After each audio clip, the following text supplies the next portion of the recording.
Assalamualaikum warahmatullahi wabarakatuh. Waalaikumsalam warahmatullahi wabarakatuh. Alhamdulillah wa syukurillah, la haula wa la quwata illa billah, amma ba'dah. Allahumma sholli ala sayyidina Muhammad wa ala ali sayyidina Muhammad. Anak-anakku yang kami sayangi, apa kabar semuanya? Alhamdulillah, semoga kita selalu diberi kesehatan oleh Allah Subhanahu wa Ta'ala. Amin, Allahumma amin. Anak-anakku, siswa-siswi kelas 4 yang soleh-solehah, hari ini kita ketemu kembali dalam video pembelajaran pendidikan agama Islam dan budi.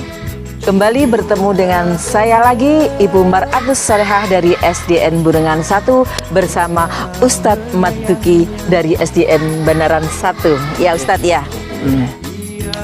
Anak-anak, mari kita belajar bersama lagi. Kalian belajar di rumah ya, selalu semangat terus.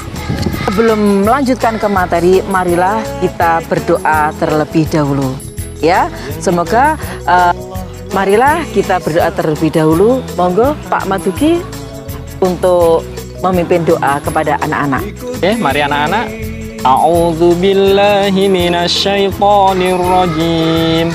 Bismillahirrahmanirrahim. Raditu billahi rabba wa bil islami dina wa bi Muhammadin nabiyya wa rasula. Rabbi zidni ilma warzuqni fahma waj'alni minas sholihin. Amin ya rabbal alamin. Ya, anak-anak, hari ini kita belajar tentang Aku Anak Soleh ya, bab 3. Kompetensi dasar 3.6, memahami sikap santun dan menghargai teman baik di rumah, sekolah maupun di masyarakat. Yang kedua yaitu kompetensi dasar 3.9, memahami makna perilaku jujur dalam sehari-hari. Ustadz Dugi, di sini tolong dijelaskan kepada anak-anak mengenai tentang perilaku jujur dalam kehidupan sehari-hari maupun dengan masyarakat. Ya, terima kasih. Bagaimana anak-anak? Kita mulai saja ya terkait materi perilaku jujur. Yang pertama, pengertian jujur. Jujur itu adalah berkata atau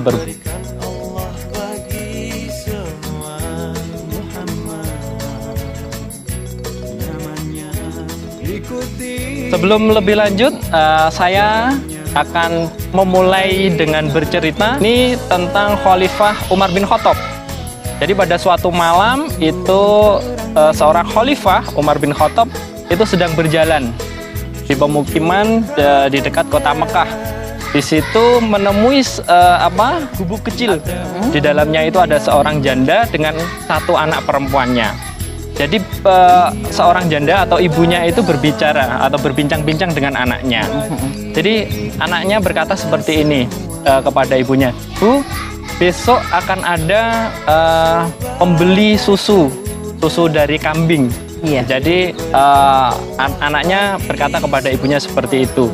Sedangkan oleh ibunya dijawab, "Iya nak, hasil perahan susu pada hari ini itu sangat sedikit. Jadi bagaimana kita bisa memenuhi kebutuhan para penjual yang ingin mengambil susu kambing kita?"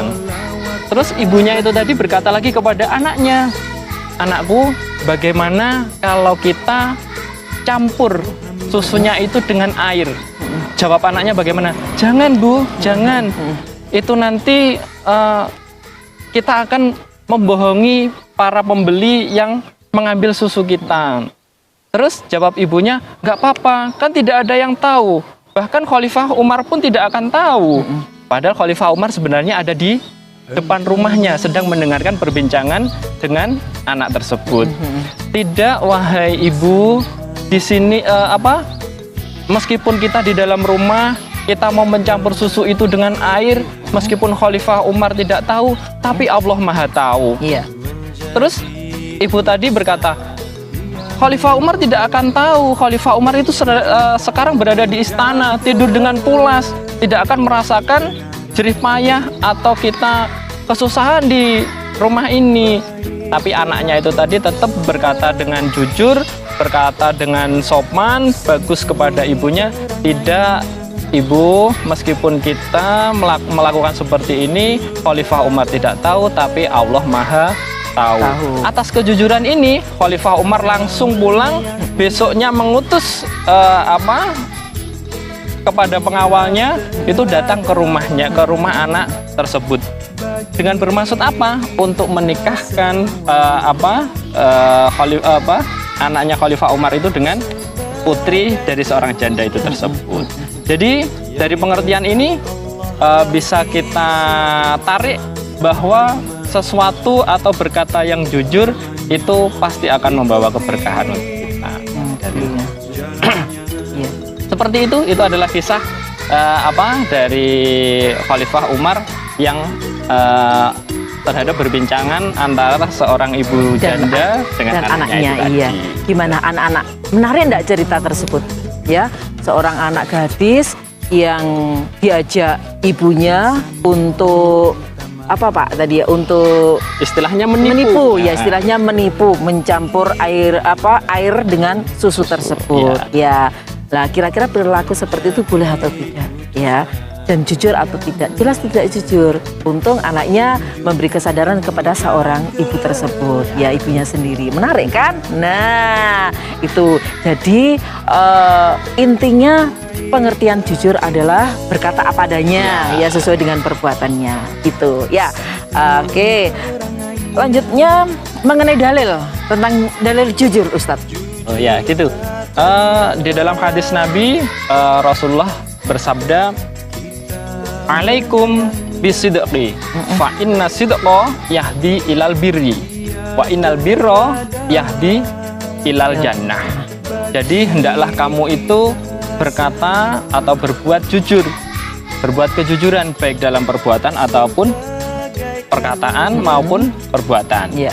Sesungguhnya orang yang berbuat jujur itu akan membawa dia kepada kebaikan, dan kebaikan itu akan menuju ke jalan surga. Begitu sebaliknya, wa iyyakum wal kadhib, fa innal kadhiba yahdi ilal fujur, fa innal fujur yahdi ilan nar. Jadi kalau orang itu berkata bohong, maka bohong itu akan membuat atau menuju ke jalan kemungkaran atau kedengkian. Sedangkan kemungkaran atau kedengkian itu, kejahatan itu akan membawa ke jalan neraka. Jadi seperti itu. Kalau orang jujur nanti akan dibawa kepada kebaikan, dan kebaikan itu akan menuju ke jalan surga. Kalau orang itu berbohong, maka dia akan menuju jalan yang sesat, kejahatan. Sedangkan kejahatan itu juga akan menuju atau menunjukkan ke jalan neraka. Seperti itu. Satu lagi pertanyaan Ustadz ya, apa saja kerugian perbuatan yang tidak jujur? Kerugian ya.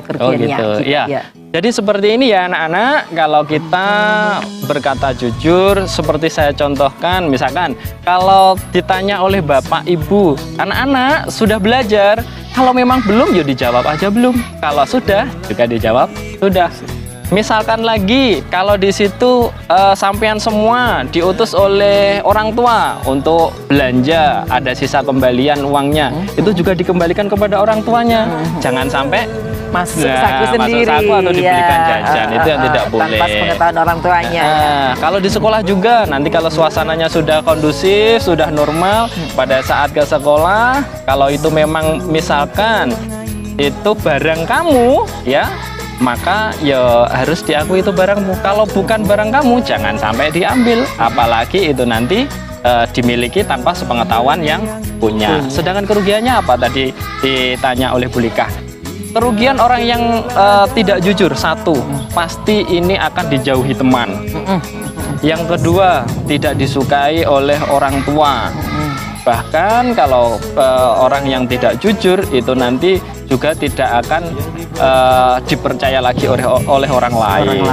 Yang terakhir, yang keempat, kalau orang itu sudah tidak jujur, maka Allah itu sudah sesuai sabda Nabi Muhammad tadi, maka tempatnya adalah di neraka. Seperti itu.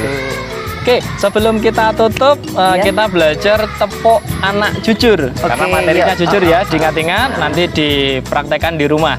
Seperti ini, tepuk anak jujur, aku anak soleh, selalu jujur, istiqomah, dan amanah sepanjang hayat.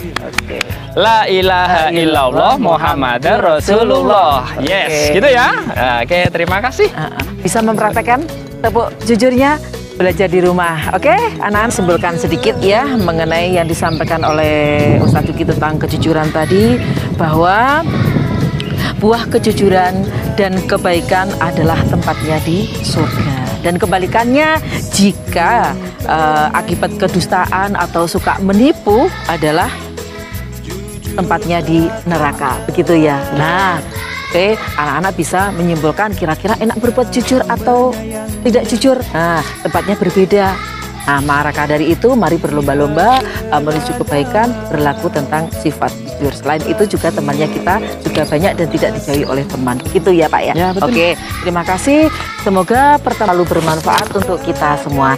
Dari saya, Bu Mar'atus Solehah dan Ustadz Duki, saya ucapkan terima kasih. Assalamualaikum warahmatullahi wabarakatuh. Ikuti jalannya, baik hatinya, santun perangainya, jujur katanya, kita menyayangnya, dia teladan bagi kita semua.